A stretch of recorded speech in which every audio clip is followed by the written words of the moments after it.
Ready? 5 seconds. Start. Madam, with regard to counting of votes, nothing has been mentioned in the counting of votes. What has been our experience is that sometimes in one election, instructions come saying that counting could be done booth wise. In another election, another set of instruction from the election commission comes saying that there would be two counts and the counting would be done by mixing of the ballot papers, which would mean that all the people would be sitting together for 18 to 24 hours. The main difficulty is for the candidates and their counting agents. What happens is that the signatures of the counting agents with photocopies would have to be taken before the returning officer. It is a very long drawn process and it takes hours together. After appointing the counting agents, those counting agents cannot sit for 24 hours and 48 hours. Counting has been continuing for 48 hours in any constituencies. So far as the counting supervisors, the counting assistants of the government staff is concerned, they are replaced after 8 hours or 10 hours, but the counting agents of the candidates are never allowed to be replaced.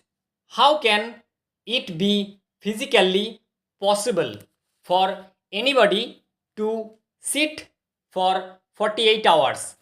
If you happened to see those places, counting halls, where the counting agents are made to sit, they would look as if they were bound in a zoo, and these counting agents, one after another, would be jumping up and seeing from a distance because barbed wire was put in front of these counting agents.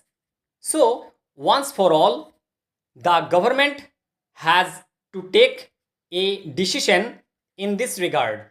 Next para, if we see the only argument which is being given for mixing of the ballot papers before the counting is that the people would not be able to know which particular section had voted for which person or for which candidate.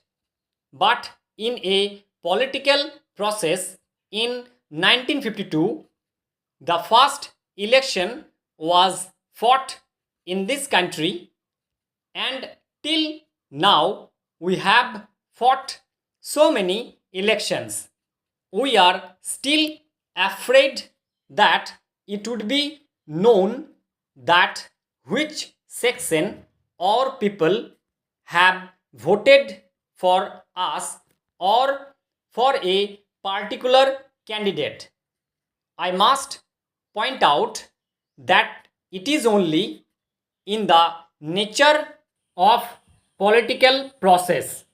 Those people who are participants in this political process, in this democratic process, They have the right to know where he is feeling weak, where the section of the people are not with him, and what he should do to improve upon his electoral chances in the next election.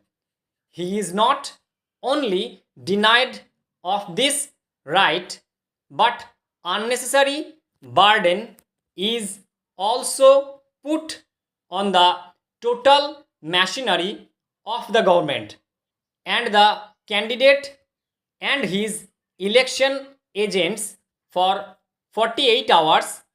If whatever discretion has been given to the returning officer, if he uses that discretion in a parliamentary election, when he says that recounting is allowed, it means another 48 hours or 70 hours is spent on that.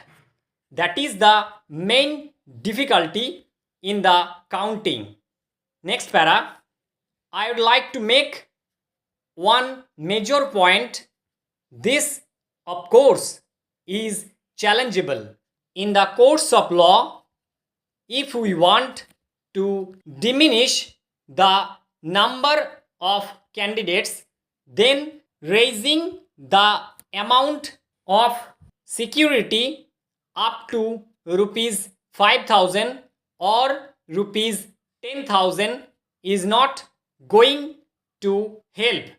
It is because those people, those candidates who think that their political agents, their counting agents, their polling agents should be more than one, that half a dozen people should be there, that dummy candidates are always put up by all candidates, by all parties, could well afford to pay rupees 5,000 or rupees 10,000, and they do not mind even if that security is forfeited.